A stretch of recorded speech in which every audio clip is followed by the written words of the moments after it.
அன்புள்ளம் கொண்ட கடகராசி அன்பு சொந்தங்களே, நான் உங்கள் அதர்வ வேதாச்சாரியார். அன்பு நேர்களே, இந்த பதிவில் பண கஷ்டம் தீரணும், உங்கள் கைகளிலே அதிகப்படியான பணவரவு இருக்கணும், இல்லங்களிலே செல்வ நிலை உயர வேண்டும் அப்படிங்கிறதுக்கு பூஜை முறைகளிலே அல்லது ஹோமா பூஜை விதிகளிலே ஏதாவது வழி இருக்கிறதா? எளிமையான முறைகளிலே வழி இருக்கிறதா? அதை முயற்சி எடுக்கிறோம் அப்படிங்கிற கேள்விக்கு பதிலாக இந்த பதிவை உங்களோடு பகிர்கிறேன். அந்த வகையில் பழமையான வேதம் ரிக்வேதத்துக்குள்ளே சூட்சும முறைகள் உண்டு. எது கடகராசிக்கு மட்டும். இது ஆணும் செய்யலாம், பெண்ணும் செய்யலாம், சிறியவர்களும் செய்யலாம், பெரியவர்களும் செய்யலாம். இந்த முறைகள் எதற்கு அப்படின்னா, என்னதான் நாம் முயற்சிகளை போட்டாலும் சில நபர்களுக்கு பூர்வ புண்ணிய காரியங்களால், கர்ம வினைகளால் இல்லத்திலே செல்வ நிலை இல்லாமல் இருக்கும். கஷ்டத்திலே இருக்கிற மாதிரி வரும். சொந்த வீடு இல்லாமல், வேலையிலே கஷ்டம், அங்கேயும் இங்கேயும் புரண்டுண்டே இருக்கக்கூடிய ஒரு சூழல் இருந்துட்டு இருக்கும். இப்போ அந்த வகையில் கடகராசி அன்பு சகோதரர் சகோதரிகளுக்கு ஒரு எளிய முறையில் இல்லத்திலே உங்கள் கைகளிலே பணம் அதிகப்படியாக தங்குவதற்கு பழமை ரிக்வேதத்திலிருந்து ஒரு சூட்சும முறைகளை சொல்லுகின்றேன். அதற்கு முன்னதாக நீங்கள் ஒன்றை தெரிஞ்சுக்கிடணும். எப்போவுமே அர்ச்சனம் அப்படிங்கிற ஒரு விஷயத்தை நீங்கள் கையில் எடுக்கணும். எல்லாரும் எடுக்கணும் நிச்சயமாக. அப்போ அர்ச்சனை முறைகளிலே பதார்த்த முறைகள் எத்தனை இருந்தாலும், நைவேத்திய முறைகள் எத்தனை இருந்தாலும் அதில் வேதியர்கள் பார்த்து கொள்வார்கள். இல்லங்களிலே சகோதர சகோதரிகள் நீங்கள் என்ன பண்ணணும் அப்படின்னா, முதலிலே விநாயக பெருமானை மனதார நினைத்து வேண்டிக் கொள்ள வேண்டும். பிறகு குலதெய்வம் எதுவாக இருந்தாலும் அதையும் வேண்டிக் கொள்ள வேண்டும். முன்னோர்களையும் மனதார நினைத்து கொள்ள வேண்டும். இதை மனதில் நினச்சிக்கோங்க. அதற்கு அப்புறமாக உங்களுடைய இஷ்ட தெய்வத்தையும் மனதுக்குள்ளே நினச்சி வழிபட்டுக்கணும். இஷ்ட தெய்வங்களில் இப்போ பணத்துக்கான தெய்வம் அப்படின்னா, நாம் இன்றைக்கும் பணத்தோடு மகாலட்சுமியை ஒப்பிட்டு தான் நம்பிக்கையோடு நாம் இன்றளவும் பல வழிபாட்டு முறைகளை செய்கின்றோம் இல்லையா?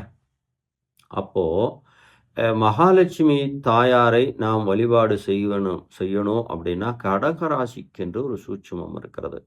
எத்தனையோ அர்ச்சனை முறைகள் இருந்தாலும் மலரால் அர்ச்சிப்பது ஒரு சிறந்த முறை, அதிலே பலனும் அதிகம். அந்த வகையில் கடகராசி அன்பு சொந்தங்களை நீங்கள் என்ன பண்ணணும் அப்படின்னா, பொதுவாக கஷ்டத்தில் இருக்கக்கூடிய நபர்கள், கஷ்டம் இல்லாத நபர்களுக்கு எந்த பூஜா விதிகளும் தேவையில்லை. அவர்கள் ஆரோக்கிய குறைபாடோ அல்லது மன நிம்மதி குறைபாடோ வந்தால் அதற்கான முறைகளை பார்க்கலாம். பட் கஷ்டத்தில் இருக்கிற பணத்தையே நான் தேடிக்கொண்டே இருக்கிறேன், பணம் என் வீட்டிலே இருக்கவே மாட்டேங்குது, கைகளிலே பணம் தங்குவதில்லை அப்படிங்கிற கடகராசி அன்பு சொந்தங்களுக்காகத்தான் இந்த பதிவு. அப்போ எத்தனை பூஜை முறைகள் இருந்தாலும் நீங்கள் என்ன பண்ணணும் அப்படின்னா, ஒரு மகாலட்சுமியின் திருவுருவம் பதித்த படங்களை வாங்கி வச்சுக்கிடலாம். அல்லது சிலை வடிவமாக ஒரு 9 இன்ச்சு 7 இன்ச்சு அளவிலே மகாலட்சுமியின் திருவுருவச் சிலையும் வைத்து கொள்ளலாம்.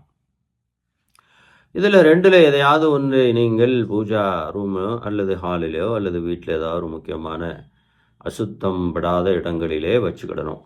வச்சுட்டு நீங்கள் முதல்ல என்ன பண்ணணும், மந்திரங்கள் எல்லாம் ஜபிக்க வேண்டாம். ஆனால் மலர்களால் நீங்கள் அர்ச்சனை பண்ணணும். இப்போ மலர்களில் இந்த கடகராசி அன்பு சொந்தங்களுக்கு எப்போவுமே ஒன்றை நினைத்துக்கணும், மஞ்சள் நிறமுள்ள மலர்களாக இருக்கணும். அதாவது கடகராசிக்கு மட்டும்தான் அது. மஞ்சள் நிறமுள்ள பூ அல்லது ரோஜா பூவாக இருக்கலாம். ஆனால் இதில் நீங்கள் ஒன்று முக்கியமாக கவனிக்கணும். குறைஞ்சது ஒரு 108 பூக்களுக்கு குறையாமல் தனித்தனி பூக்களாகத்தான் இருக்கணும். ஒரு பூவை எடுத்து பிச்சு போடக்கூடாது. அந்த பூவையரை நீங்கள் பிச்சு அந்த கொடுமைகளை எப்பவும் செஞ்சிடக்கூடாது. அர்ச்சனை பண்ணும்போது பூக்களை முழுமையாக நாம் அர்ச்சனை பண்ணணும். அதை நீங்கள் எப்போவுமே கவனத்தில் எடுத்துக்கோங்க. இன்றைக்கி இருக்கிற வேதியர்கள் கூட அதை கவனத்தில் எடுத்துக்கிறது இல்லை. இருந்தாலும் உங்கள் வீட்டில் உங்கள் கைகளிலே அதிகப்படியான பணவரவு. எந்த வழியிலையாவது இறையருள், இந்த இறை சக்திக்கு மிஞ்சின சக்தி எதுவும் இல்லை. அப்படி இருக்கிறதுனால உங்களுக்கு செல்வ நிலை உயர வேண்டும். அந்த நிலை உங்களுக்கு எப்போவுமே ஒரு மனநிலை சந்தோஷத்தை தர வேண்டும் என்பதற்காக தான் இதை சொல்கிறேன். இந்த வழிபாட்டு முறையை நீங்கள் சிறப்பாக செய்யணும். எப்போ?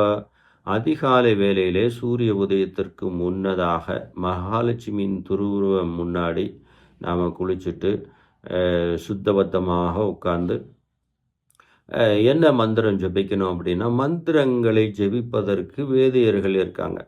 அது அந்த இதுக்குள்ளே நீங்கள் போக வேண்டாம். ஏன்னா அது உங்கள் மனநிலையை குழப்பி விட்டுரும். அப்போ மந்திரம் தெரியல அப்படின்னா நம்ம என்ன பண்ணுவோம், அந்த மகாலட்சுமியின் திருநாமமே மந்திரமாக இருக்கிறது. அப்போ என்ன பண்ணணும், ஸ்ரீ மகாலட்சுமியே நமக அல்லது மகாலட்சுமியே நமக. ஒன்று ஸ்ரீ சேர்த்து சொல்லலாம், அல்லது வெறும் திருநாமமே சொல்லலாம்.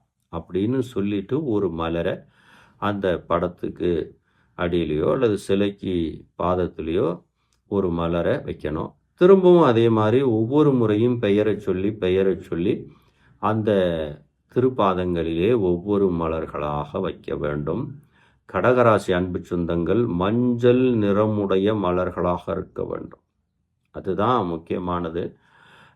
எந்த மலர்களாக இருந்தாலும் படைக்கலாம். பட்டு ரோஜா மலர்களாக இருந்தால் உங்களுடைய வாழ்க்கை இதழாக இன்பமயமாக மாறும் என்பது நம்மளுடைய ரிஷி முனிமார்கள் எழுதி வைத்த உண்மை.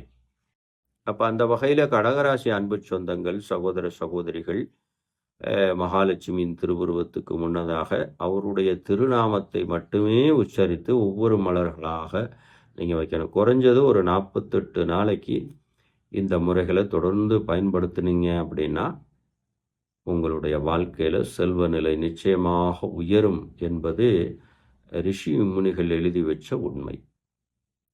இந்த முறையை பயன்படுத்தி கடகராசி அன்பு சகோதர சகோதரிகள் உங்களுடைய வாழ்க்கையில் வளமும் பெருங்கொண்ட செல்வமும் வர வேண்டும் என்று இந்த நேரத்தில் கேட்டுக்கொள்கிறேன். இதுபோல இன்னும் முக்கியமான தகவல்களை ஒவ்வொரு ராசிக்கும் தரத்தான் போகிறேன்.